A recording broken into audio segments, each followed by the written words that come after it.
ወደ መልሱ ስገባ ኢየሱስ ክርስቶስ በሚገባ አምላክ አለው። ብዙ ቦታ ከኤፌሶንም በዘለለ ጥቅሶች አሉ፣ ምዕራፎች አሉ። ይሄ ለኛ አዲስ አይደለም። ጌታ ሰው ይሄ በቃ ትክክለኛ የወንጌል ሰው ማለት ይሄ ነው። በቃ አምላክ አለው ኢየሱስ ክርስቶስ፣ አምላክ አለው ኢየሱስ ክርስቶስ። ተባረክ። የዛሬው ሌሊት ያንተ ነው። ዘመንህ ይባረክ የጌታ ሰው። አይ ጥሩ። ስለዚህ አምላክ አለው ማለት ነው። አምላክ ያለው አምላክ አስባችሁታል?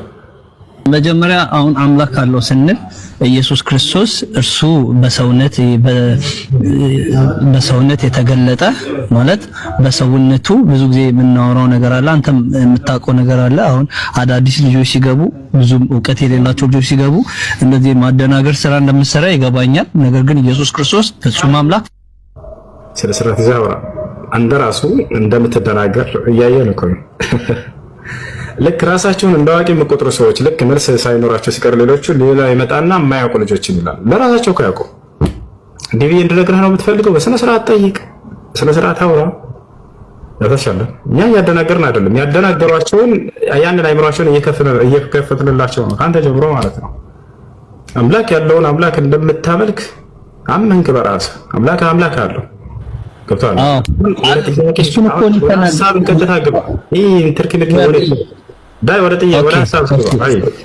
ኢየሱስ ክርስቶስ በመስቀል ላይ ሲሰቀል ሄሎይ ሄሎይ ወይም ደግሞ አምላኬ አምላኬ እንዳለ ብዙ ቦታዎች አምላኬ እንዳለ ወደ አምላኩም ደግሞ እንደጸለየ የምናውቀው ነገር ነው። ኢየሱስ ክርስቶስ እንዲሁ የተገለጠው በአንድ ማንነት ወይም ደግሞ ሰዎች ወይም ደግሞ ሌሎች ሰዎች እንደሚሉት ሳይሆን ኢየሱስ ክርስቶስ ፍጹም ሰው ፍጹም አምላክ ሆኖ ነው የተገለጠው። ኢየሱስ ክርስቶስ ከዘላለም በፊት አምላክ ያልነበረው ነገር ግን እኔን እናንተን ለማዳን ስጋ ለብሶ አምላክ እኔን ለማዳን ብለህ አስተምር። እሺ እኔ ስለማላምን በስነ ስርዓት ይሄን አንተ ስለምታምንበት ግልጽ ችግር የለውም። እሺ ኦኬ።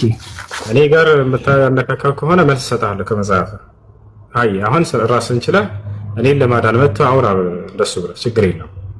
እሺ ኢየሱስ በመጀመሪያ እሱ ከእግዚአብሔር ጋር የነበረ እሱ አልፋና ኦሜጋ የነበረ ሲሆን ነገር ግን ፍጥረታት ሳይገኙ በፊት ነበረ። መጽሐፍ ቅዱስ እንዲህ ይላል፣ ሁሉ በእርሱ ተፈጥሯል ማለት እርሱ መሰረቱ ሆኖ ነው። ሁሉ በእርሱ ለምታብራር ወደ ጥቅስ ማስረጃ አስጠይቀህ ጊዜ ትሰጠኛለህ። ኢየሱስ ክርስቶስ በስጋ ሳይገለጥ በፊት በአካል ነበረ ቀድሞ ማለት ነው። ኢየሱስ ክርስቶስ በብሉይ ኪዳን እንግዲህ በአካል ከመገለጡ በፊት በትንቢት መጽሐፍቶች እንዲሁም በብዙ ቃላቶች ዓለም ሰማይ ምድር ከመፈጠራቸው በፊት ኢየሱስ ክርስቶስ አብ፣ መንፈስ ቅዱስ የሚባሉ ሶስት አካሎች የተለያየ አካል ኖሯቸው ነበሩ ወይስ አንድ አካል ብቻ ነበር? ይዛኔ ከጊዜ በኋላ ነው ስጋ ለብሶ ያለው አምላክ ነበሩ ሶስቱም? እሺ በጣም ጥሩ ጥያቄ ነው። እሺ ትክክል ነች። ነበሩ ሶስቱም ሶስት አካል ነበሩ ብላት እየተናገረች ትክክል ነች ፕሪንስ? እኔ ግን ለምን እንደሚሉ ታውቃለህ? በጥቅስ መኖራቸው በራሱ የተነገረን በጥቅሶች ነው። ተገልጾ በትክክል እንትን ያለ ነገር ሳይሆን አዎ ነበሩ። ከዓለም ሳይፈጠር በፊት ጌታችን ኢየሱስ ክርስቶስ በስጋ ሳይገለጥ በፊት ከእግዚአብሔር አብ ጋር ነበረ ይላል መጽሐፍ ቅዱስ ላይ ራሱ አለ። ስለዚህ አብ ወልድ መንፈስ ቅዱስ የየራሳቸውን አካል ይዘው ከሰማይና ምድር ከመፈጠሩ በፊት ከቅድመ ዓለም በፊት ነበሩ ማለት ነው እንጂ አንድ አምላክ ብቻ ሆኖ የአንድ አምላክ በስጋ መጥቶ ተገለጠ ብሎ ሂሳብ የለም። ከሶስቱ አንዱ አምላክ ነው መጥቶ የተገለጠው እንጂ አንዱ አምላክ ብቻ ራሱ መጥቶ በስጋ ለብሶ ተገለጠ።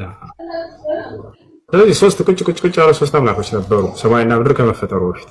መንፈስ ቅዱስ ማለት እኮ አንድ አምላክ ማለት እኮ ነው ትርጉሙ። የት ጋር ነው እንደሱ የሚያለው? አብ ወልድ መንፈስ ቅዱስ አንድ አምላክ ነው የሚል ጥቅስ የለም መጽሐፍ ቅዱስ ላይ። እንደሱ ብሎ ሸውዳቸው ይቅርታ። የት ጋር ነው ያለው? አብ ወልድ መንፈስ ቅዱስ አንድ አምላክ ናቸው የሚል ጥቅስ የለም። የት ጋር ነው ያለው? ሳምሪ አብ ወልድ መንፈስ ቅዱስ በአካል በስም ነው እንጂ ሶስት የሆኑት በአምልኮት አንድ ናቸው። ይሄ መጽሐፍ ቅዱስ ላይ 80 አለ። እሺ የት ጋር ነው ያለው ማስረጃ? አስቡት። የክርስትና እምነት መሰረት ነው ግን ማስረጃ የለውም መጽሐፍ ቅዱስ ላይ። ይሄን ካላመናችሁ ፕሪንስ ይነግራቸዋል። ፕሪንስ ለቃሉ የሚኖር ሰው ነው። ፕሪንስ አንድ ቤተና ሰው አብ ወልድ መንፈስ ቅዱስ አንድ አምላክ ናቸው ብል ጥቅስ አለ መጽሐፍ ቅዱስ ላይ። እውነት ንገራቸው። አፈን መስክር። ኦኬ አመሰግናለሁ። እግዚአብሔር አምላክ አንዱ አምላክ በሶስት አካል እንደተገለጠ ብዙ ጊዜ እናገራለሁ። ያው ሶስቱም አሁን ለምሳሌ ወልድ እግዚአብሔር አብ በራሱ ወደ ማብራሪያው ትገባ ታብራራለህ። 5 ደቂቃ ሰጣለህ ታብራራለህ። ግን መልሷን መልሳትና አንድ ሲደመር አንድ ስንት ነው? 2 ነው ብለህ ትመልስልና ከዛ 2 የሆነበት ምክንያት አንዷን ከአንድ ጋርችን ብለህ ችግር የለም ታብራራለህ። አሁን ለጥያቄው መልስ አብ ወልድ መንፈስ ቅዱስ አንድ አምላክ ናቸው የሚል ጥቅስ አለ መጽሐፍ ቅዱስ ላይ ያለች ስለሆነ አለ ወይንስ የለም? አለ ከሆነ አለ በልና ከዛ አብራራ። 5 ደቂቃ ስለ አይ የለም ከሆነ የለም ትልና ከዛ ወደ ቀጣይ እንሄዳለን። አብ ወልድ መንፈስ ቅዱስ አንድ አምላክ ናቸው የሚል ጥቅስ አለ መጽሐፍ ቅዱስ ላይ? መጽሐፍ ቅዱስ ላይ እንደዚህ የሚል ቃል በቃል የተጻፈልን ቃል የለም። ነገር ግን የምንረዳው ብዙ የተጻፉ አንዱ አምላክ በሶስት አካል እንደተገለጠ ግን ብዙ ምዕራፎችና ጥቅሶች አሉ። እንደሱ ከሆነ አንዱ አምላክ ከሆነ በሶስት አካል የተገለጠው እሷ ደግሞ ምን አለች ቅድም? እነዚህ አንዱ ሶስቱ አካሎች ለየብቻቸው ቀድመው ነበሩ፣ ሳይገለጥ በፊት ለሰው ማለት ነው። ቀድመው ነበሩ እያለች ነው። ትክክል ነው ይሄ ነገር። ቁጭ ያለው ሶስት አካሎች አሉ እያለች ነው። አንተ ደግሞ አይ አንድ አምላክ ራሱ ከዚያ በኋላ ነው የተገለጠው እያልክ ነው። ምን አለ መሰለው እሱ አሁን እሷን በራሷ እኔ ብዙም ተሳስታለች አለለም። ግን እኔ እንደምረዳው እኔ ወይም ደግሞ እንዳነበብኩት እግዚአብሔር አብ እንዲሁም ደግሞ ኢየሱስ ክርስቶስ ወልድ እንዲሁም ደግሞ ሆሊ ስፒሪት መንፈስ ቅዱስ ኢየሱስ ክርስቶስ ከመገለጡ በፊት ነበሩ። ነገር ግን ሶስቱም የየራሳቸው አካሎች ነበራቸው ወይንስ አንድ አካል ብቻ ነበር ቀድሞ? አንድ አካል። እስራኤሎች ስማ አምላካችን እግዚአብሔር አንድ እግዚአብሔር ነው ወይም አንድ አምላክ ነው ይላል። ሰማይና ምድር ከመፈጠሩ በፊት ኢየሱስ ክርስቶስ የራሱ የሆነ ማንነት አካል የለውም ማለት ነው አይደል?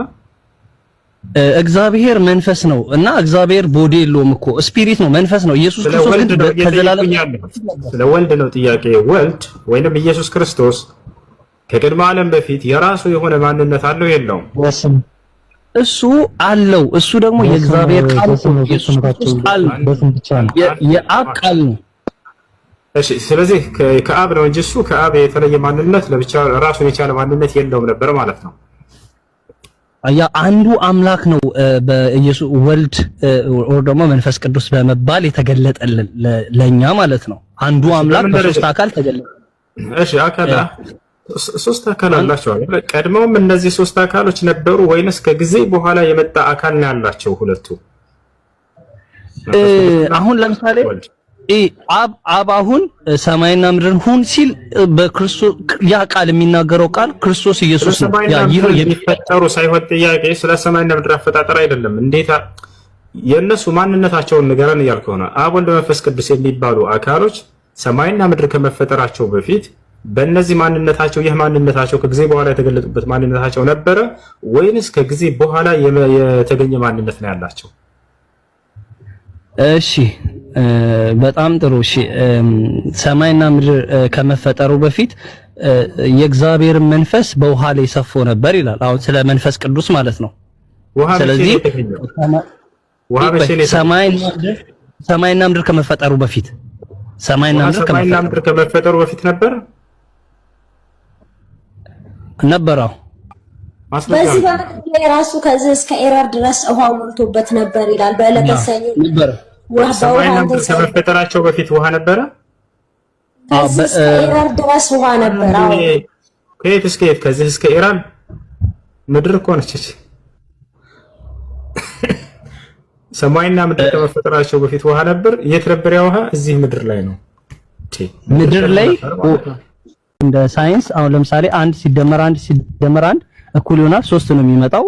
በክርስትና አስተምሮት በእኛ በምንለው አስተምሮት ግን 1 ሲደመር 1 እኩል ይሆናል 1 ብለን ነው የምናምነው። አብ ወልድ መንፈስ። በእናንተ መጽሐፍ ውስጥ እኔ እንጃ አላነበብኩትም፣ ግን እፎይ ሲናገር የሰማሁት አንድ ሙስሊም ወይ ደግሞ አንድ ሰው ከሞተ በኋላ በገነት ውስጥ ድንግል ሴቶች እንደሚያዘጋጅለት እና ድንግል ሴቶችም ድንግልናቸው እየፈረሰ እንደ አዲስ እየተተካ ያን ሰውዬ መውለድ ከፈለገም መውለድ እንደሚችል በራሱ ፍላጎት ቀጣፊ ውሸታ እዚህ ነው። ይሄ ሰውዬ እዚህ ቢመጣ ውርደቱን ተከናንቦ ይሄዳል መላክቸው የነበረው ለዚህ ነው። ለማንኛውም ላሳያቸው እስከዛሬ ሲቀጥፉበት የነበረ ሐዲስ 72 ድንግል 72 ሁረል ዒን ያደርጋል ማንኛውም ይነግሯቸውን አሁን ላሳያቸው። ሐዲሱን ላውጣና ላሳያቸው። ወላሂ ضعيف ሐዲስ ነው። የውሸት ሐዲስ እየሰበሰበ እየለቃቀመ ያወራቸዋል። ገብታችኋል አይደለ? ያ ነው። ቤተን ዘግተህ በተዋራ ከሙስሊሞች ፊትናና አውራው ያን ሐዲስ ደፍሮ ከሙስሊሞች ቤት ከመጣ ሰውዬ ወላሂ ላዚም ሞትና ትንሣኤ ነው የሚሆነው። ተደብቆ ደግሞ ይሰማል ብያቸዋለሁ። ወረበል ከዕባ አላህ ምስክሬን ይሰማል። አሁን እየሰማህ ነው፣ እየተማርክም ሊሆን ይችላል ተደብቀህ። ለማንኛውም ይህን ሐዲስ ላወጣልህ ነው። ይሄን የውሸት ሐዲስ ስማ። እሺ የት ጋር እናገኘዋለን? ሱነን ኢብኑ ማጃህ 4337 ላይ እናገኘዋለን። አንድ ላውጣላችሁ። ሱነን ኢብኑ ማጃህ 4337 ልጆች ይታያቸዋል። ያው እና እዚህ ጋር ነው ሙስሊሞች በገነት ውስጥ 72 ሚስት ያገባሉ የሚለው ይታያቸዋል። ሐዲሱን ላብብላቸው። ቃለ ረሱሉላህ ሰለላሁ ዐለይሂ ወሰለም ነቢ ሰለላሁ ዐለይሂ ወሰለም እንዲህ ያሉ ይላል ማ ሚን አሐድን ዩድኺሉሁ ላሁ ልጀና አላህ አንድን ጀነት የሚያስገባ ሙስሊም አይኖርም ኢላ ዘወጀሁ ዐዘ ወጀል 72 ዘውጃ እያለ ይናገራል። አላህ በገነት ውስጥ ለዚያ ሰው 72 ሚስት የሚያጋባው ቢሆን እንጂ ከሁረል ዒኖች ይላል አይደለ? ይህን ሐዲስ ኑ ተመልከቱ ደረጃውን። ያው ضعيف ይላል ይታያል። ውሸት ሐዲስ ضعيف ሐዲስ። ሙስሊሞች በገነት ውስጥ 72 ሚስት ያገባሉ እያሉ የሚዋሿችሁ ያውና ዛሬ እዚህ ጋር ተመታላችሁ። ውሸት የሆነ ሐዲስ ضعيف ይታያቸዋል። እንዲህ አይነት ሐዲስ እየሰበሰቡ ነው የሚሰብኳችሁ። ውሸት ነው የሚያወሯችሁ። ውሸታቸውን ነው እንትን የሚሏችሁ። ضعيف ያው ውሸት ደከማ የሆነ ሐዲስ። ለማንኛውም ይሄ ነው። እሺ ግልጽ አድርግልኛ። ማግባት አይችልም? የለም እንደዚህ 73 የሚባል ነገር የለም። ውሸት ነው ይሄ። እንደዛ ካልኩ ወደ ቁርአን እንግባ። እሺ እንደዛ የምትከራከር ከሆነ ላምጣልህ የቁርአን ቨርስና እንከራከር። እንዴ ይረግ ችግር ቁርአን ለጥያቄ ካለሽ ጨርሽ። አሪፍ መጣው። አይ ጠይቂ። ቁርአን 8:12 አውጣልኝ እስቲ። እሺ ጥያቄሽ ምንድን ነው መሰለህ? አዎ አውጥተህ አንብበልን እና ከዛ ትጠይቀሃለሁ። እሺ ችግር የለም። 8 ስንት ነው ያልሽው? 8 ስንት ነው ያልሽው? 8:12 አይሽ። እሺ ጌታ ወደ መላእክቱ እኔ በእርዳታዬ ከእናንተ ጋር ነኝና እነዚያን ያመኑትን አጽናኑ። በእነዚያ የካዱት ልቦች ውስጥ ፍርሃትን በእርግጥ እዝላለሁ። ከአንገቶቻቸው በላይ ራሶችን ምቱ፣ ከእነርሱም የቅርንጫፎችን መለያ ሁሉ ምቱ ሲል ያወረደውን አስታውስ ይላል። ጥያቄሽ ምንድን ነው? ጥያቄ እስቲ የትኛው ትክክለኛ አምላክ ነው የፈጠረውን ፍጡር በሌላ ፍጡር እንዲገደል የሚያዘው? ገና ለገና እሱን አላመለኩምና ስለዚህ አላህ ጀስት ከሆነ አላህ አልማይቲ ከሆነ ለምን እኔም ፈጥሮ እናንተ እኔ እንድትገድሉኝ ፈቀደላችሁ? ላይክ አንድ ሙስሊም ወይ ክርስቲያንን ሲገድል እስኪ ጨርስ ድረስ አዳምጥ። እሺ ቆይ አልጨረስኩም ጥያቄን እያዳመጥከኝ። እሺ ጨርስ። አንድ ሙስሊም ክርስቲያን ወይ ደግሞ ጂን ሲገድል it's like a reward to go to in the jannat. So how come almighty God who is a just God who create all this human being አንድ ሙስሊም ክርስቲያንን ሲገድል ወደ ገነት ይሄዳል የሚለው ከየት ነው ያገኘሽው? እንትን ላይ ነው ያገኘሁት ቁርአን ላይ። የቱ ጋር? እሺ ላምጣልህ። አይ ቁርአን 9 ስንት? 9:5 when the opportunities arise kill all the infidels. እሺ ክርስቲያኖችን የገደለ ገነት ይገባል whenever you find them. yeah አለ when the opportunities arise no the infidels whenever you find them. የቱ ጋር ነው ክርስቲያኖችን የገደለ ገነት ይገባል የሚለው? አባይ እየነገርኩ ነው። ወይኔ የነገርኩህ ሳይሆን አንበቢና ከዚህ ጋር አውጭልኝ። ክርስቲያኖችን የገደለ ገነት ይገባል የሚለው የቱ ጋር ነው ያለው? የለም ክርስቲያኖችና ጂዎችን ገድላችሁ እንደ ሪዋርድ የለም ካላ ነው ሳይን ያው ተቸልሻለሁ 9:5 እየነገርኩ። እሺ አሁን ብበው እስቲ ያ አይነበብሽም? ፍረንደኝ ምን እንደሆነ የጠየቁን ጥያቄ አስረዳኝ። እሺ ላስረዳሽ አዳምጪ። እሺ ክርስቲያኖችን የገደለ ገነት ይገባል የሚል ቃል የለም እዚህ ጋር እናንብበው። እሺ የተከበሩት ኡመሮች ባለቁ ጊዜ አጋሪዎችን ባገኛቸውባቸው ስፍራ ግደሏቸው፣ ያዟቸው፣ ክበቧቸውም። ለእነርሱ መጠባበቅን በየመንገዱ ተቀመጡ። ቢጸጸቱም ሶላትንም በደንቡ ቢሰግዱ ግዴታ ምጽዋቱ መንገዳቸውን ልቀቁላቸው። አላህ መሐሪ አዛኝ ነውና ይላል። እሺ ቦታ ላይ ስለዚህ አላህ እየጠየቅሽ ነው ወይንስ እያስረዳሽን ነው? እየጠየቁ ነው እንጂ አላህ አልማይቲ ጋር ከሆነ እንዴት ሁላችንም ፈጥሮ ግን በእናንተ ብቻ እንድንገደል እንትን ይፈልጋል ማለት ነው። የማይፈልገን ከሆነ ለምን ራሱ አይገለንም? ጥያቄ ጠየቅሽ አይደል? ልበልስ እዚህ ጋር ዋሸሽ። እዚህ አንቀጽ ላይ ዝም አልኩሽ። ክርስቲያኖችን የገደለ ገነት ይገባል የሚል አለ ብለሽ ነበር። እንደዛ የሚል ቃል አለ እዚህ ጋር አመጣላለሁ። አሁን ፈልጌ አመጣላለሁ አለ። እዚህ ጋር ግን የለም አይደል? እና ረብ ፈጣሪ ከጥቅስ ወደ ጥቅስ ዝም ብለሽ እንደ ፌንጣ መንጣጣት እሱ ነው የሚጠቅም ነገር አይሆንም። ቁርአን 9:30 እሺ እዛ ጋር ክርስቲያኖችን የገደለ ገነት ይገባል የሚል ቃል አለ። ቁርአን 9:30 አውጣው። ቁርአን 9:30 እሱ ላይ ታገኘዋለህ ወይ? ለሄድ ነው ችግር የለውም። ለሄድ ዋላ እሱ ላይ ታገኘዋለህ ስታወጣው። እሺ ክርስቲያኖችን የገደለ ገነት ይገባል የሚል አለ። ቀጣዩን አውጣው። እየነገርኩህ እኮ ነው የሚለውን the Jews and the Christian ነሽ ያ fight them ይላል። እሺ አንብብ እሺ አይሁድ አላህ ልጅን እኔ አማርኛ ብዙ አላነብም። እኔ በእንግሊዝኛው ነው እየነገርኩ ያለሁት። አይሁድ ኡዘይር የአላህ ልጅ ነው አለች፣ ክርስቲያኖችም አልመሲህ የአላህ ልጅ ነው አሉ። ይህ በአፎቻቸው የሚናገሩት ቃላቸው ነው። የእነዚያን ከእነሱ በፊት የካዱትን ሰዎች ቃል ያመሳስላሉ። አላህ ልትፋቸው ከእውነትም እንዴት ይመለሳሉ ይላል። የቱ ጋ ነው ክርስቲያኖችን የገደለ ገነት ይገባል የሚለው?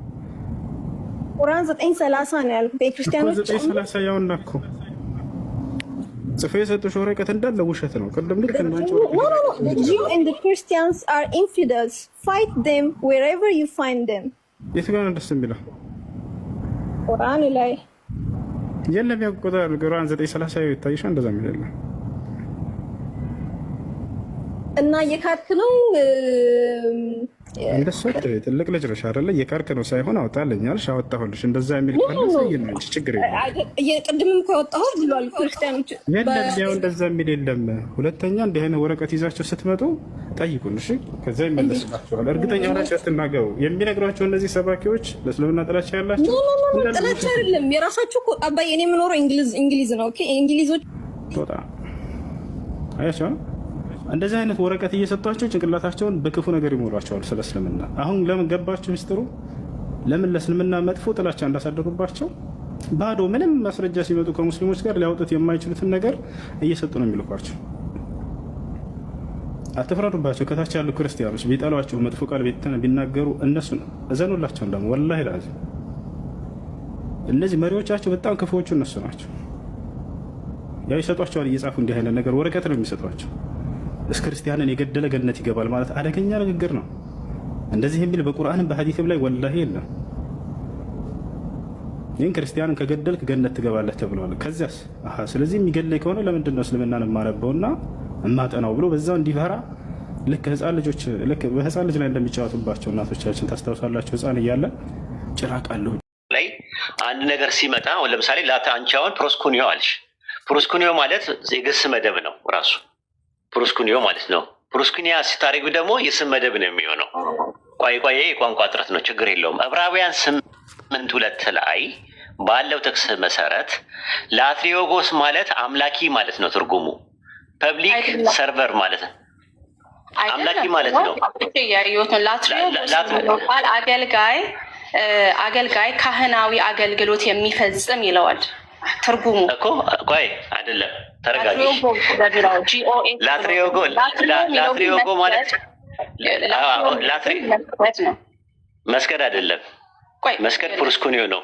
ቆይ ተረጋጊ። የማታውቂው ነገር ውስጥ አትዳፈሪ። እንደዚህ አትዳፈሪ። በጣም የሚገርምሽ ነገር ትዳፈሪያለሽ ራሱ የማታውቂውን ነገር ማለት ነው። እዛው ላይ ላትሪዮጎስ ማለት አምላኪ ማለት ነው ራሱ። እዛ ጋር አውጣለት ምን ይላል? ፐብሊክ ምንድን ነው ይላል? ፐብሊክ ምንድን ነው ይላል? ቆይ እዛ ጋር ማን ነው ያወጣለው? ቆይ አንዴ ሊያው ከፍ አድርገው እስቲ ለኔ ወደ ላይ ከፍ ቃሉን ምን እየተረጎመ ነው? ፐብሊክ ይኸው ታች ሲያወራልሽ ፐብሊክ ሰርቫንት የሚል የለም? እሺ ፐብሊክ ሰርቫንት የሚል የለም ወይ? ምን ማለት ነው? አገልጋይ እንደማለት ነው። በቃ አሁን ማቴዎስ 4:10 ላይ ያወጣላት። እንግዲህ አሁን በግስ መደቡን ደግሞ ላሳይሽ ነው። ተመሳሳይ ማቴዎስ 4:10 ላይ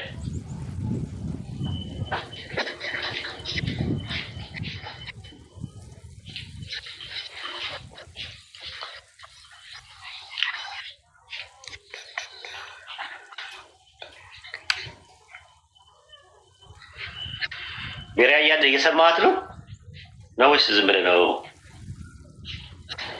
እየሰማሁ ነው። እኔ እኔ እዚህ ለጓደኛዬ እየነገርኩት ነበረ ኡስታዝ ከገባ ዕብራውያን 8:2 እንዳይጠቅስ ስል ጠቀስከው። አይገርማኝ እኮ ነው ደግሞ እንትን ማቴዎስ 4:10 ላይ ለጌታ ለአምላክ ስገድ እርሱን ብቻ አምልክ ይላል። ስገድ ለሚለው ቃል ምንድን ነው የገባው? አምልክ ለሚለው ቃል ምንድን ነው የገባው? ሜሪ አውጥቶታል አይደል? ምንድን ነው የሚጠቀመው ነው እየጠየኩሽ ነው ያለው። አንቺ አውጥቶታል አይደለም ንገሪኝ። እሺ እሱንም ደግሞ ሄጄ ማየት አለብኝ። ማለት ብዙን አንፍጠን እዛ ዕብራውያን 8:2 ላይ ቆሜ እኮ የእሱን እኮ ማብራሪያ እየሰጠሁሽ እኮ ነው ያለሁት። ማብራሪያ እየሰጠሁሽ ናቸው። ዕብራውያን 8:2 ላይ ነኝ አሁንም ያለሁት። አልወጣሁም ከዛ መውጣ መስሎሽ ማለት ነው። እዛ ጋር ፐብሊክ ሰርቫንት ብሎታል። ገብቶሻል? የእንትኑ ማለት ነው አምልኮ ማን ነው አምላኪ የሚለውን ቃል ማለት ነው።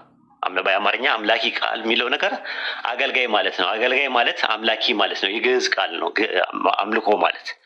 ስለዚህ ማቴዎስ ወንጌል ምዕራፍ 10 ላይ ለጌታ ለአምላክ ስገድ እርሱን ብቻ አምልክ። ፕሮስኮኒዮ ነው የሚጠቀመው። ምንድን ነው የተጠቀመው? ፕሮስኮኒዮ ስግደት ነው። ለጌታ ለአምላክ ስገድ ለሚለው ቃል ፕሮስኮኒዮ ይጠቀማል። እርሱን ብቻ አምልክ ለሚለው ቃል ብቻ ለሚለው ቃል የተጠቀመው ቃል ብቻ ብሎ ወይም በአጀክቲቭ ተጠፍንጎ የመጣው ቃል እርሱን ብቻ አምልክ የሚለው ቃል ምንድን ነው የተጠቀመው? ክቡርነቶ እኮ ምንድን ነው የተጠቀመው? ላትሪዮ ነው። ወደ እንግሊዝኛ ሲተረጉሙት ምን ብሎ ተረጎሙት? እዛው ላይ ተጫን እናሳያት። ይታይሻል። ቱ ዘ ሚኒስቴር ይላል። ቱ ዲፍረንት ካታጎሪን እያመጣን ነው እና የማይሆነው ነገር ሰርቭ የሚል ነገር አይታይሽም? ሰርቭ የሚል አይታይሽም? የቅድሙ ሰርቫንት እና ሰርቭ ምንድን ነው ልዩነታቸው? ሰርቭ የግስ መደብ ነው። ኢቭን እንግሊዝኛው ላይ ስትመጪ ማለት ነው። ሰርቭ የሚል ነገር አይታይሽም? ቱ ሰርቭ የሚል ላትሪዮ። እሺ ሰርቭ የሚል ነገር ይታየኛል እኮ ግን እኔ ምንድን ነው እሱን ብቻ አምልክ። ቆይ እርሱን ብቻ አምልክ ሜሮን። ሌላ ቦታ መሄድ አይፈቀድም እኔ ጋር ካልሆነ ካቃተሽ መሄድ ነው መተው ነው ያለብሽ ሙሉ ለሙሉ ማለት ነው። ዕብራውያን 8:2 ላይ ላትሪዮጎስ የግስ መደብ ነው የስም መደብ ነው ያልኩሽ። ልዩነቱን እየነገርኩሽ ነው ያለሁት። ሁለቱን ነገሮች ለይተሽ እንድታቂ ነው ያመጣሁት። የላትሪዮጎስ የሚለው የስም መደቡ የሚመጣው ከግስ መደብ ነው ራሱ። ሲምፕሊ ምንድን ነው ላትሪዮ ማለት ምን ማለት ነው? ክቡርነቶ ምን ማለት ነው አልሽ? ላትሪዮ ማለት ላትሪዮ አልኩ እኮ ቅድም ስተረጉሙ። ላትሪዮ ምን ማለት ነው? ትርጉሙ ነው የጠየኩሽ። ክቡርነቶ ላትሪዮ ማለት ምን ማለት ነው የጠየኩሽ? መስገድ የሚለውን ትርጉም ነው አይደለም የሚሰጠው? አይደለም፣ በቃ ፕሮስኮኒዮ ነው መስገድ የሚለው ያለው። ላትሪዮ ምንድን ነው አልኩሽ። አሁንም ልድገምልሽ። እሺ ወይ ምንድን ነው? እኔ ምንድን ነው ላትሮጎስ እያልኩኝ ኮንፊውዝ እያደረገኝ ስለሆነ ነው። ግን እኔ ዕብራውያን 8:2 ላይ በአውዱ መሰረት ተከትለን ስንሄድ አገልጋይ ይላል በአማርኛ። ከዚህ በላይ ማደናቆር ሰውን ማደናቆር አልወድም። ማደናቆር ስልሽ እኔ አንቺ ማደናቆር አልፈልግም። ሪስፔክት ዊዝ ሪስፔክት ነው የምነግርሽ። ልንገርሽ የማታውቂውን ነገር አታውሪ ነው የምልሽ። የካህን ስራ ነው ምናምን ብለሽ አትበይ። እንደዛ ከሆነ ሌላም ጥቅስ ላመጣልሽ ይችላል። ብሉይ ኪዳን ላይ የነበሩ ነቢያቶች ካህኖች አልነበሩም፣ ካህናት አልነበሩም፣ ግን አምላኪ ተብለዋል፣ ላትሪዮጎስ ተብለዋል። ማምጣት ይቻላል። ጥቅሶች ቁና ጥቅስ ማምጣት ይቻላል። አሁን እሱ አይደለም ነጥቡ። ነጥቡ ያለው ዕብራውያን 8:2 ላይ እርሱ የእውነተኛይቱ ድንኳን አገልጋይ ነው ለሚለው ቃል ላትሪዮጎስ የሚለው ቃል የግሱ መደብ ላትሪያ ነው ወይም ደግሞ ላትሪዮ ነው የሚባለው። ላትሪዮ የሚለው ማቴዎስ ወንጌል ምዕራፍ 4 ቁጥር 10 ላይ ለጌታ ለአምላክ ስገድ ፕሮስኮኒዮ እርሱም ብቻ አምልክ፣ እርሱም ብቻ ሞኖ ብቻ ብሎ ነው ያስቀመጠው። የሚመለከው ለጌታ ለአምላክ ስገድ እርሱም ብቻ አምልክ። አምልክ ለሚለው ቃል የተጠቀመው ቃል ላትሪዮ ነው፣ የግስ መደብ ነው። ቱ ሰርቭ ማለት ነው ብሎ ነው ያስቀመጠው። ላትሪዮ ግልጽ ነው። የግስ መደቡ ላትሪዮ። ላትሪዮ የሚለው ቃል ቱ ሰርቭ ነው የሚለው ኖርማል። እዛ ጋር ያየሽው ፐብሊክ ሰርቫንት ነው። ሰርቭ ከሚለው ቃል ነው ሰርቫንት የሚለው ቃል የመጣው ራሱ።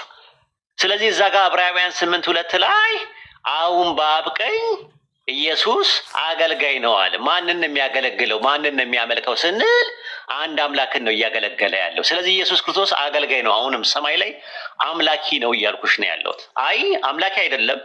አምልኮ የሚለው ቃል ላትሪዮጎስ የሚለው ቃል አንደኛ አዲስ ነው ለአንቺ ትምህርቱ፣ ቃላቱም አዲስ ነው፣ ግን ማብራሪያ ትሰጫለሽ። ላትሪዮ እና ለፕሮስኮኒዮ ለይተሽ አታውቂም፣ ግን ፕሮስኮኒዮ እንደዚህ ማለት ነው ብለሽ ማብራሪያ ትሰጫለሽ። በጣም ፐብሊክ ላይ ማለት ነው። አስቢው 1100 ሰው ባለበት ህዝብ ላይ በተሰበሰበ ሰዓት ፕሮቴስታንትን አስቢው ምን እያደረግሽ ያለሽ፣ ዳሜጅ እያደረግሽ ነው ያለሽው፣ ዲባንክ እያደረግሽ ነው ያለሽው።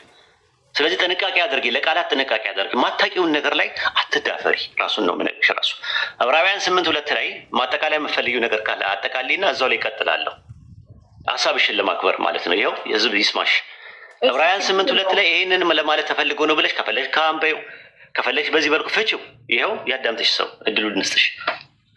አይ ብዙ የምናገረው ነገር የለኝም። ኦልሬዲ ተናግሯል። ኢየሱስ ክርስቶስ የክህነትን ስራ እንደሚሰራ ሌላም ቦታ ላይ ካህን ሆኖ ለዘላለም እንደሚኖርና እኛን ከአብ ጋር ልጆቹ የኃጢአትን አትስሩ ብትሰሩ ግን የሚያማልዳችሁ ኢየሱስ ክርስቶስ አለ እያለ መካከለኛ መሆኑን በብዙ ቦታ ላይ ስለሚያሳየን መካከለኛነቱን ያሳያል እንጂ አሁን አንተ ያልከውን አይነት ዴፊኒሽን አይሰጥም። ይሄ ደግሞ ምንድን ነበረ የግሪክ ቃሉ? ከዚህ ግሪክ ቃል ጋር መጣላት አልፈልግም። እሱን ነው የምለው። ሁለተኛ ነገር ደግሞ ምለው በአብ ቀኝ ቆሟል ይላል። በአብ ቀኝ የቆመ ምንን ያመለክታል? በመጽሐፍ ቅዱስ አውድ መሰረት ከአብ ቀኝ መቀመጥ ምንም ያመለክታል? ስልጣንን ያመለክታል ወይስ ደግሞ ምንድን ነው የሚያመለክተው? ሂድ እችን ብቻ መልስልኝና ኡስታዝ ጥያቄውን ከመመለሱ በፊት አብራሪላችሁ አይደል ያለሽ እና መካከለኛ መሆኑ ዋና ከሆነው ከአብ ጋር የሚያገናኘውና የሚያለያየው ነገር የለም እንዴት? እና መካከለኛ መሆኑ ራሱ እንዴት ነው የምትገልጪው አንቺ? የወልድ መካከለኛ መሆኑ መካከለኛ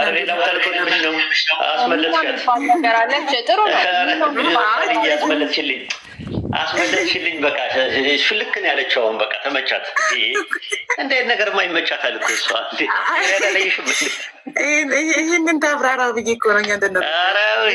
ሌላ ቦታ ላይ እንደ ጫና እንዳይበዛባት እስኪ ይህን ተብራራ ድል እንስጣት ቢያንስ። አበቦቹ ረግፈው እንዳያልቀው ብዬ ነው ኡስታዝ። እሺ የቤተሰብ ነው።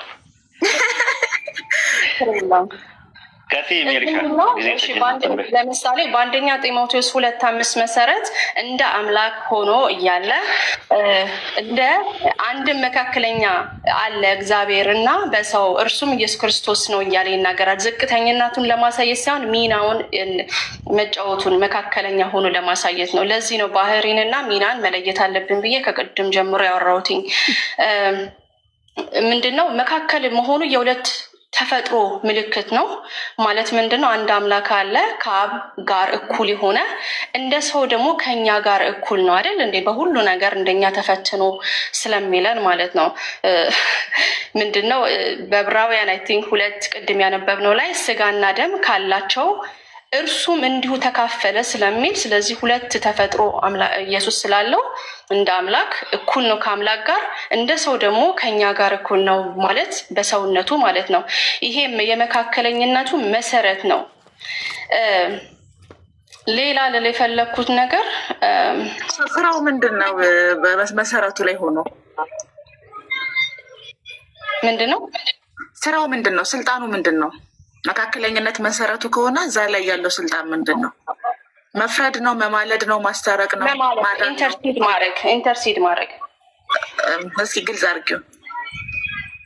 ቤሲክሊ የዕብራውያን ላይ ማማለድ ማለት ነው። በነገራችን ላይ አንደኛ ጢሞቴዎስ ፓልዬ አንደኛ ጢሞቴዎስ ምዕራፍ 2:5 ላይ ዜር ኢዝ ኦንሊ ዋን ጋድ ይላል። አንድ አምላክ አለና ይላል። ኤንድ ዋን ሜዲተር ቢትዊን ጋድ ኤንድ ሜን፣ በአንድ አምላክና በሰዎች መካከል አንድ መካከለኛ አለ። ዘማን ክራይስት ጂሰስ ነው የሚለው። መሀል ላይ ያለው መካከለኛው ሰው ነው ብሎ ነው ያስቀምጠው። ኦንቶሎጂካሊ አንድ አምላክ አለ፣ በአንድ አምላክና በሰዎች መካከል አንድ መካከለኛ አለ። ዋን ሜዲተር አለ ነው የሚለው። ኢየሱስ ከመምጣቱ በፊት ሜዲተር የነበረው ገላትያ 3:19 ላይ ሙሴ ነበር። ብሉይ ኪዳን ላይ ገላትያ 3:19 ላይ በመካከለኛ ተሰጠ። መካከለኛ ለአንድ ብቻ አይደለም፣ እግዚአብሔር ግን አንድ ነው ይላል። በአንድ እግዚአብሔርና በሰዎች መካከል መሀል ላይ ሆኖ ሲያስተላልፍ የነበረ ሰው ነበር ሙሴ።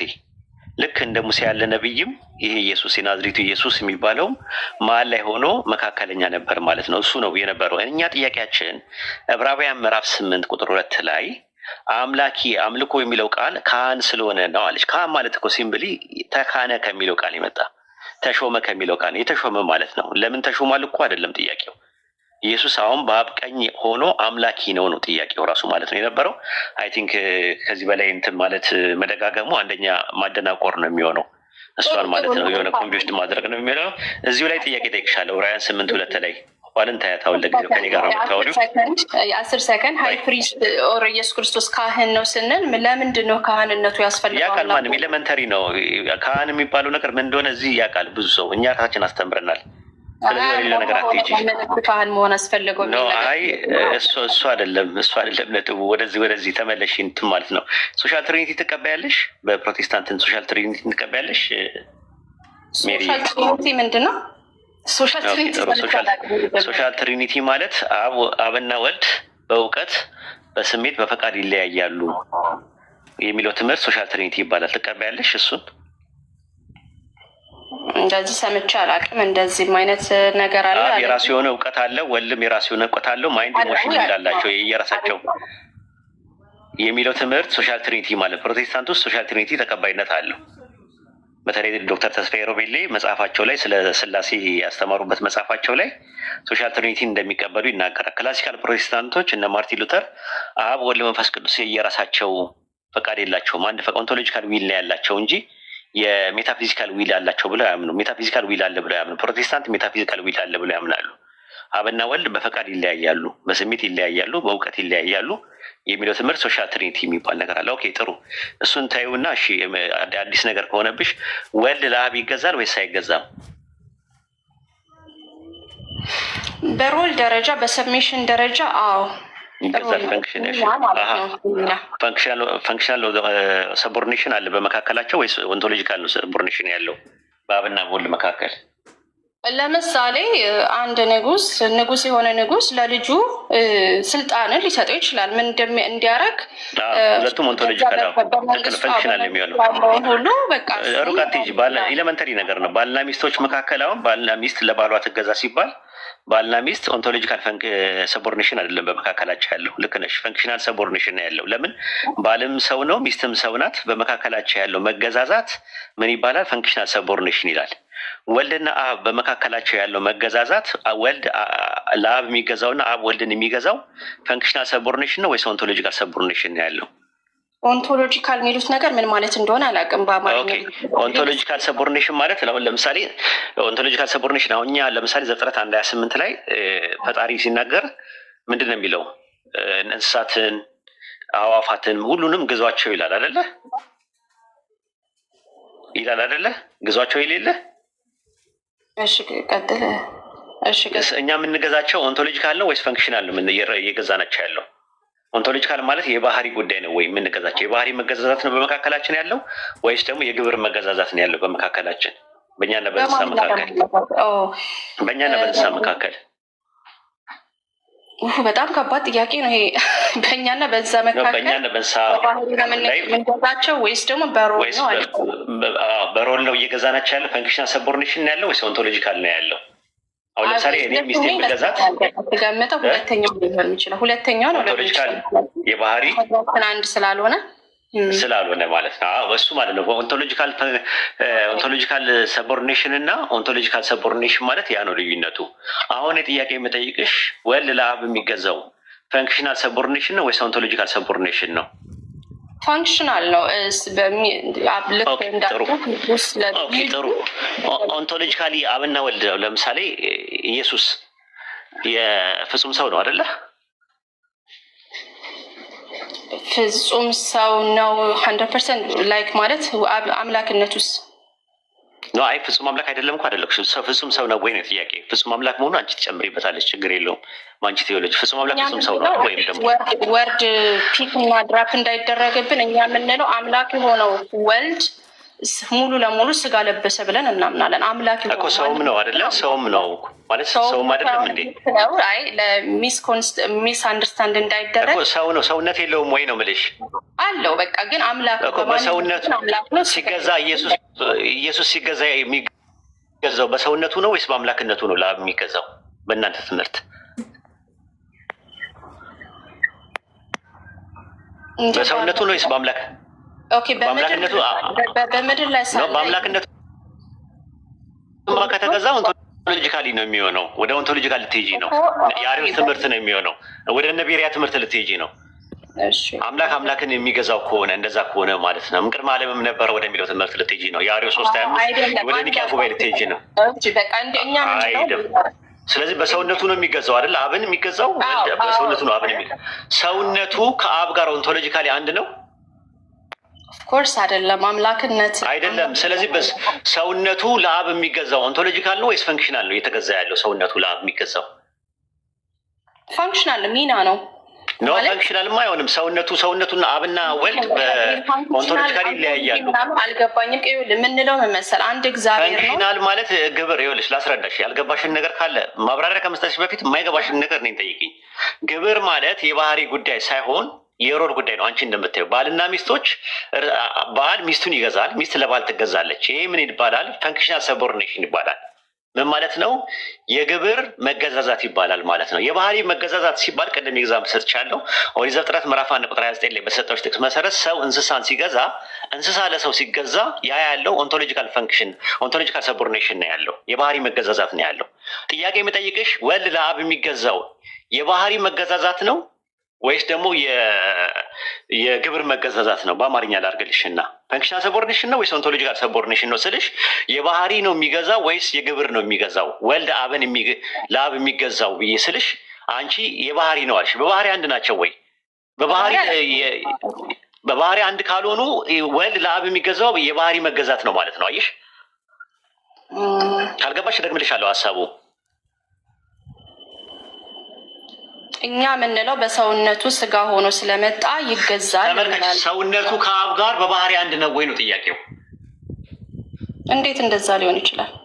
ስለዚህ የባህሪ ልዩነት ካላቸው የባህሪ መገዛዛት አለ በአብና በወልድ መካከል ማለት ነው። ወልድ በሰውነቱ ለአብ ሲገዛ የባህሪ ነው መገዛዛት። የባህሪ መገዛዛት ካለው ደግሞ ወደ አምልኮ ይሄዳል ቁርጥ ብሎ ማለት ነው። ምክንያቱም ለአምላክ ሰዎች የሚገዙት መገዛት አምልኮ ነው። ለአምላክ ሆን ለአንዱ አምላክ ሰዎች እየተገዙ ያሉት መገዛት ፈንክሽናል ሊሆን አይችልም። ለምን እኩያ አይደሉማ። እኔና አንቺ ብንገዛዛ አንቺ እኔ ብገዥኝ በመስሪያ ቤት ውስጥ አለቃ ሆነሽ ሮል ኖረሽ ብትገዥኝ እኔና አንቺም ሰው ነኝ እኔም ሰው ነኝ። ያለያየን ነገር ምንድን ነው? ሮላችን ነው፣ ፈንክሽን ነው ያለያየን፣ ግብራችን ነው ያለያየን። የባህሪ ልዩነት የለንም። ስለዚህ ምን አይሆንም፣ አምልኮ ሊሆን አይችልም። እኔ ለአንቺ የምገዛው አንቺ ለእኔ የምትገዢው ነገር። ሰው ግን በአጠቃላይ በጥቅሉ ለአንድ አምላክ የሚገዛው መገዛት አምልኮ ነው፣ ሰቦርኔት ሲያደርግ ማለት ነው። ኢየሱስ ሲገዛ የነበረው በሰውነቱ ከሆነ ሰውነቱ ፍጡር ከሆነ ሰውነቱ ከአብ ጋር በባህሪ አንድ ካልሆነ ኢየሱስ በሰውነቱ አብን ያመልክ ነበር፣ ምድር ላይም እያለ አሁንም እያለ ማለት ነው። አንደኛ ቆሮንቶስ ምዕራፍ 15:28 ላይ ደግሞ በዛን ጊዜ እርሱ ራሱ ሁሉን ላስገዛለት ምን ይላል? ይገዛላል፣ ሰሚት ያደርጋል ማለት ነው። ሰቦርኔሽን አለ ማለት ነው። ሰቦርዲኔት ያደርጋል ኢየሱስ ወደፊትም። ስለዚህ አሁን ወልድ አብን ያመልከዋል ማለት ነው። እሺ ፈንክሽናል ሰቦርዲኔሽን ነው አንቺ የምትቀበዩ እንበል። የግብር መገዛዛት ነው እንጂ የባህሪ መገዛዛት የለባቸውም በአልሽ። ኢኮኖሚክ ትሪኒቲ ላይ ነው ያለው ሰቦርዲኔሽን ወይስ ኦንቶሎጂካል ትሪኒቲ ላይ ነው ያለው ሰቦርዲኔሽን? የትኛው ላይ ነው ያለው? ራሱ ምጣናዊ ስላሴ ላይ ነው ወይስ ማህበራዊ ስላሴ ላይ ነው መገዛዛት ያለው? የት ጋር ነው ያለው? እኛ መጀመሪያ እንዴት እንደምንረዳው ይሄ ሰብሚሽን ሲባል ኦር ደግሞ ራስን ማስገዛት ሲባል ኢየሱስ ለአብ አስገዛ ስንል ምን ማለታችን እንደሆነ ከመጽሐፍ ቅዱስ መናገር አለብኝ።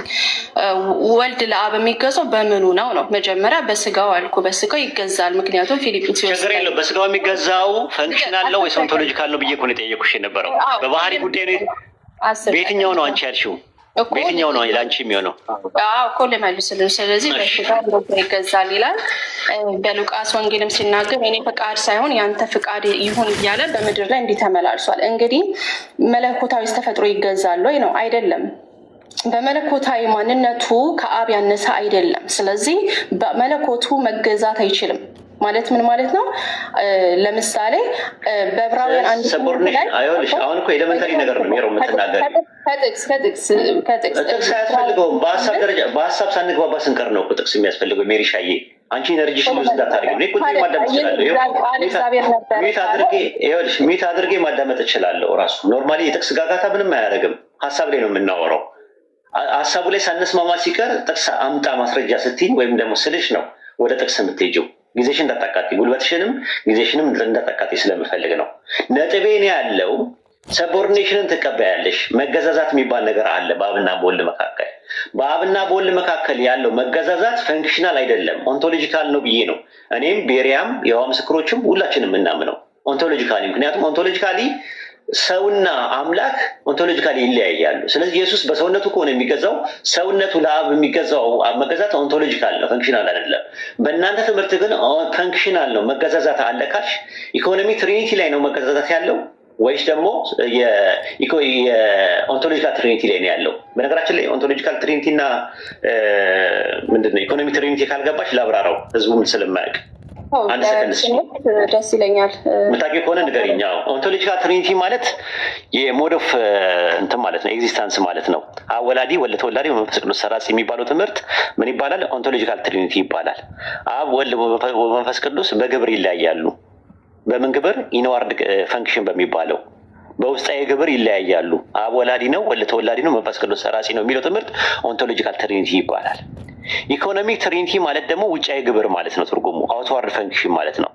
በውጫዊ ግብር አብም ወልድም መንፈስ ቅዱስም አንድ ናቸው የሚል ትምህርት ነው። አንድ ናቸው፣ በውጫዊ ግብር ምንም ነገር አይለያዩም ነው። አሁን የምጠይቅሽ ጥያቄ ወልድ ለአብ የሚገዛው በኢኮኖሚክ ትሪኒቲ ነው ወይስ በኦንቶሎጂካል ትሪኒቲ ነው? በየትኛው ነው እየተገዛ ያለው? ፈንክሽናል ሰቦርዲኔሽኑ ማለት ነው። ፈንክሽናል የግብር መገዛዛቱን ሲገዛ የትኛውን ግብር ነው የሚገዛዛው? ውስጣዊ ነው ውጫዊ ግብር ነው የሚገዛዛው? የትኛውን ነው? ከተረዳው በደንብ ውጫዊ ነው ምለው። ለምን መሰለህ? በውጫዊ ግብር አንድ ናቸው። አብም ወልድ መንፈስ ቅዱስ ኢኮኖሚክ ትሪኒቲ ላይ አንድ ናቸው። ይለያያሉ። ትንሽ እንትን ይሄ እንግሊዝኛው ቋንቋ ትንሽ አማርኛ አድርጌልሻለሁ። ራሱ ማህበራዊ ስላሴ የሚባል አለ። እንደገና ደግሞ ባህራዊ ስላሴ የሚባል ነገር አለ። ምጣኔያዊ ስላሴ አለ። የውጫዊ ግብር ያልኩሽ አውትዋርድ ፈንክሽን የምልሽ ምጣኔያዊ ስላሴ ነው። በምጣኔያዊ ስላሴ ነው ወልድ ለአብ የሚገዛው።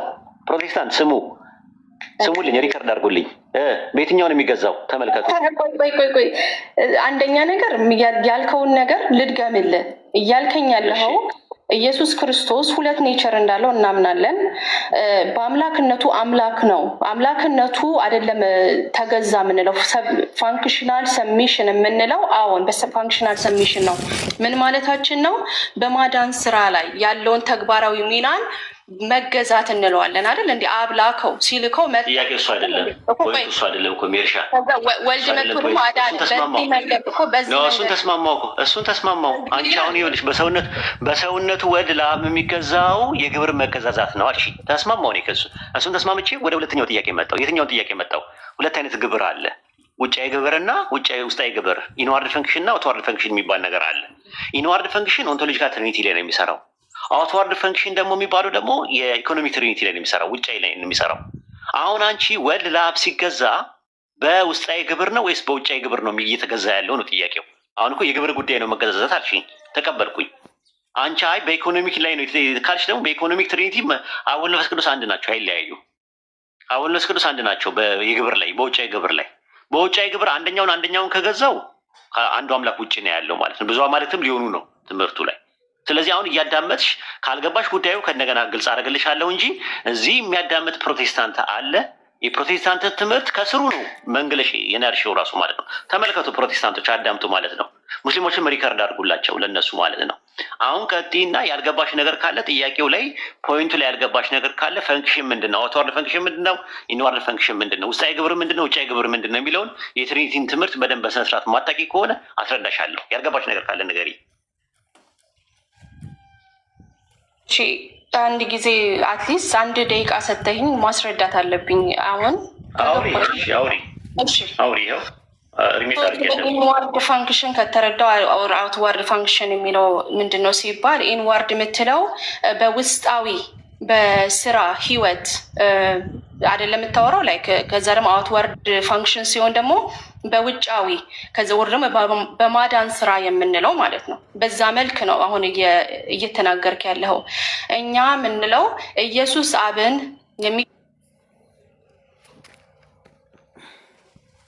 የሚገዛው በአውትወርድ ፋንክሽን ውስጥ ነው እንጂ በኢንዋርድ ፋንክሽን ውስጥ አይደለም።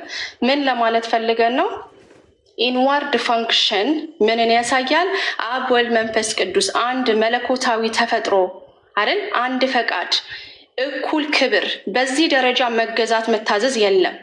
ኦኬ አንዱ ከሌላው ያነሰ ስላልሆነ ማለት ነው። ለምን ማስረጃዬ ደግሞ ቃል ስጋ ሆነ ዮሐንስ 1:1 እንደገና ደግሞ ዮሐንስ 10:30 ላይ ስትሄድ እኔና አብ አንድ ነን እያለ ኢየሱስ ይናገራል። እዚህ የተናገረው እኩልነትን ነው። ኦኬ ስለመገዛት አይደለም። በዚህ በኩል መገዛታችንም አውትወርድ ፋንክሽን የምንለው ደግሞ ውጫዊ ኦር ደግሞ የማዳን ስራ። በዚህ ስራ ላይ እግዚአብሔር ወደ ወልድ ፍጥረትን ይሰራል ማለት ነው። ኦር ደግሞ የተለያዩ ሚናዎችን ኢየሱስ ክርስቶስ ይጫወታል። ለሳይ አብ ይልካዋል፣ ወልድ ይላካል፣ መንፈስ ቅዱስ ደግሞ ምንድነው ተአምራትን ይሰራል። በውጫዊ ግብር አንድ ናቸው ብለሽ ታምኛለሽ? አሁን ቅዱስ በውጫዊ ግብር አንድ ናቸው ብለሽ ታምኛለሽ? አጭር አድርጌዋ ማለት ነው። ያው ከነጥቤ ጋር ይመሳሰል። አንድ ደቂቃ ስትይ ስላሽ አንድ ደቂቃ አይሄድም። አንድ ደቂቃ ስጪኝ ብለሽ ከአንድ ደቂቃ በላይ ነው ያወራሽው። አንድ ያዥልኝ። ሁለተኛ ነጥቡ ላይ አይደለሽም ያለሽው። ሶስተኛ ነገር ደግሞ ከገባሽ በውጫዊ ግብር ይለያያሉ። አብ ወልድ መንፈስ ቅዱስ ይለያያሉ በውጫዊ ግብር። እሱም ብቻ መልሽልኝ ባጭሩ። አውትወርድ ፋንክሽን ላይ ይለያያሉ። ኢኮኖሚክ ትሪኒቲ ላይ አብ ወልድ መንፈስ ቅዱስ ይለያያሉ ወይስ አይለያዩም? ውጭ ድጋመልኝ እንትን ትቀያይረዋለህ ወርደህ። በኢኮኖሚክ ትሪኒቲ አብና ወልድ ይለያያሉ ወይስ አይለያዩ? ኢኮኖሚክ አውትዋርድ ፈንክሽን ወይም ውጫዊ ግብር ወይም ደግሞ ምጣናዊ ስላሴ በሚባለው ወይም ደግሞ ውጫዊ ግብር በሚባለው አብና ወልድ ይለያያሉ ወይስ አንድ ናቸው? እሱን የጠየኩሽ። ስለዚህ አውትዋርድ ፋንክሽን ዋን ሞር ታይም በአንተ መንገድ ዲፋይን አድርግልኝ። እኔ ዲፋይን አድርጌዋለሁ። አውትዋርድ ፋንክሽንን አላደረግሽውም እኮ። አውትዋርድ ፈንክሽን አንድ ናቸው ወይስ አይደሉም? ይችን ብቻ ነው የጠየኩሽ። ናቸው ወይም አይደለም? የስ ኦር ኖ? ይችን ብቻ መልሽ እና ህዝብ ይስማ። ኦኬ አውትዋርድ ፈንክሽን የምንለው አስረድቻለሁ አይደል? ለሲ አብ ይልካል፣ ወልድ ይላካል። እኔ አስረጅኛ አይደለም ያልኩሽ። በአንቺ አሁን በአስረዳሽኝ መሰረት በአውትዋርድ ፈንክሽን በውጫዊ ግብር አብና ወልድ ይለያያሉ ወይስ አንድ ናቸው? የስ ኦር ኖ? ወልድ ተላኪ ነው። አዎ። ስለዚህ በውጫዊ ግብር ይለያያሉ። ተመልከቱ ፕሮቴስታንቶች አዳምጡ። እሺ በውስጣዊ ግብር አብና ወልድ በውስጣዊ ግብር አብና ወልድ አስረዳኝ። ምንድን በውስጣዊ ግብር በውስጣዊ ግብር እኔ እንትን አይደለም በደንብ ነው ቀለበት ውስጥ እየገባሽ ያለሽው። በውስጣዊ ግብር አብና ወልድ ይለያያሉ ወይስ አይለያዩ? በውስጣዊ ግብር በኢኮኖሚክ ትሪኒቲ ሳይሆን በኦንቶሎጂካል ትሪኒቲ በባህርያዊ ስላሴ በውስጣዊ ግብር ይለያያሉ ወይስ አይለያዩ? ኦኬ በአምላክነት አይለያዩ። በውስጣዊ ግብር ነው ያልኩሽ። በውስጣዊ ግብር ስለ አምላክነት አላልኩሽም። በውስጣዊ ግብር አንደኛ ነገር ወይ ትንሽ እንትን እያፈጠንከኝ ነው እና በውስጣዊ ግብር ይለያያሉ ወይስ አይለያዩ? ምን የጠየቁት? አይዞሽ በውስጣዊ ግብር ይለያያሉ ወይስ አይለያዩ? አብና ወልድ መንፈስ ቅዱስ ቅድም አድሬስ አድርጌው መጥቻለሁ አይደለ? ማለት እዛ ጋር አላረሹም። አብና ወልድ በውስጣዊ ግብር በኦንቶሎጂካል ትሪኒቲ ይለያያሉ ወይስ አይለያዩ? ቅድም አይለያዩም አልኩኝ። ምክንያቱም እኔና አብ አንድ ነን። ኦኬ በውስጣዊ ግብር አይለያዩም። አዳምጡ። ሌላ ትምህርት በውስጣዊ ግብር ስትል አንተ ምን ማለት ነው የሚለውን ነገር ማወቅ አለብና ለምን ስለምትሸኩያለሽ ታዲያ ሜሪ? አውትዋርድ ፋንክሽን ስትል አልኩህ እኮ ኢንዋርድ ፈንክሽን ማለት ነው። ሳይገባሽ ነው መልስ የምትሰጪው፣ ማብራሪያ የምትሰጪው። ለዛ እኮ ነው እኮ አሁን እኮ ቀለበት ውስጥ እየገባሽ ያለሽው። አሁን በውስጣዊ ግብር እንደዛ ነው እኮ ሜሪሻ። አንደኛ በውጫዊ ግብር በፕሮቴስታንት ትምህርት ውስጥ አብ ወልድ መንፈስ ቅዱስ አንድ ናቸው። በውስጣዊ ግብር ነው የሚለያዩት። ራሱ አብ ወልድ መንፈስ ቅዱስ በውስጣዊ ግብር ይለያያሉ። በኢንዋርድ ፋንክሽን ተለያዩ ስትል ምን ለማለት ፈልገን? አብ ወልድ መንፈስ ቅዱስ አሁን አስረዳ። አብ ግብሩ መውለድ፣ ወልድ ግብሩ መወለድ፣ መንፈስ ቅዱስ ግብሩ መስረጽ የሚባል ትምህርት አልሰማሽም? እኔ ስለ ታዲያ ውስጣዊ ግብር እኮ ነው ሳወራ በስልጣን በእውቀት ኢንዋርድ ፈንክሽን ስልሽ ውስጣዊ ግብር በውስጣዊ ግብር አንድ ናቸው ወይ ስልሽ አዎ አልሽኝ። በውስጣዊ ግብር አንድ ናቸው ወይስ አይደሉም? አሁን እኔ ከእውቀት ደረጃ ከኤግዚስተንስ ደረጃ ከምንነት ደረጃ አንድ ናቸው። ምክንያቱም አብ ወልድ ነው። በውስጣዊ ግብር አብና ወልድ አንድ ናቸው ወይስ አይደሉም? አሁንም ጥያቄውን እየደገምኩልሽ ነው ያለሁት። አብራርቼ ይልሻለሁ። ጥሩ ችግር የለውም። እኔ ፓኒክም አላደርግም። ፖይንቱ ምንድነው? ኢንዋርድ ፋንክሽን እና አውትዋርድ ፋንክሽንን ቤሲክሊ ማወቅ አለብን ትርጉሙን። አውትዋርድ ፋንክሽን ስንል እያልን ያለነው የማዳንን ስራ ሰው ሆኖ የመምጣትን ስራ አንቺ አይደለም እንደዛ የምትወስኚው። እሱ አንደኛ ሰምተሻቸው ሜሪሻ ሰምተሽ ማታውቂውን ነገር ስትሰሚ አንቺ ማብራሪያ አትስጪ። ቴዎሎጂው ራሱ ነው ማብራሪያ መስጠት ያለበት።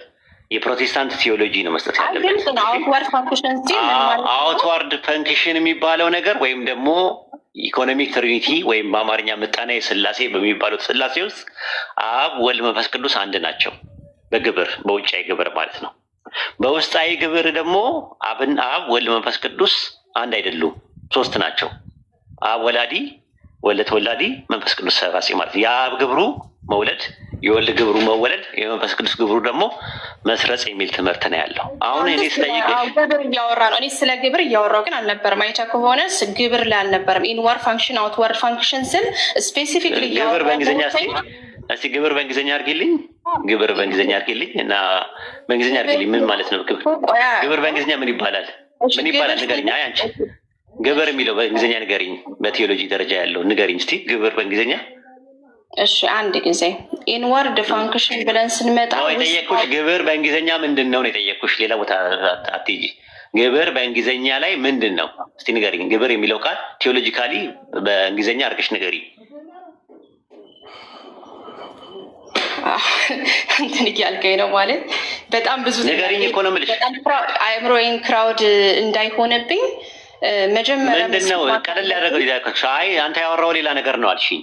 እኔ እንደውም በእንግሊዝኛም በአማርኛም እያደረኩኝ እንዲገባሽ እያደረጉሽ እንዲያገራልሽ እያልኩኝ ኢንዋርድ ፈንክሽንን ብዬ ስልሽ ውስጣዊ ግብር፣ አውትዋርድ ፈንክሽን ስልሽ ደግሞ ውጫዊ ግብር፣ ኢኮኖሚክ ትሪኒቲ ስል ደግሞ ምጣኔያዊ ስላሴ፣ ኦንቶሎጂካል ትሪኒቲ ስል ደግሞ ባህርያዊ ስላሴ፣ ሶሻል ትሪኒቲ ደግሞ ማህበራዊ ስላሴ እያልኩሽ እንትን ነው የተላሽ። ሞናርኪ ኦፍ ዘ ትሪኒቲ ትቀበያለሽ? እኔ ሞናርኪ ኦፍ ዘ ትሪኒቲ ሃይራርኪ ትሪኒቲ ብዙ አይነት ትሪኒቲዎች አሉ። ስለዚህ አሁን ይኸውልሽ ይሄ ነው ያለው። አሁን ብነግርሽም አሁን ማብራሪያ ነው የምትሰጪው የማታውቂያቸውን ነገሮች። ለማንኛውም እስቲ ለብሔር ያድል ልስጠው እና አይ ቲንክ ይበቃሻል ይመስለኛል። እስቲ ለእንትን ኦፓል አለሽ? ከዛ በፊት መልእክት አለ በውስጥ የመጣ መልእክት አለ። ኖ አይ እንትን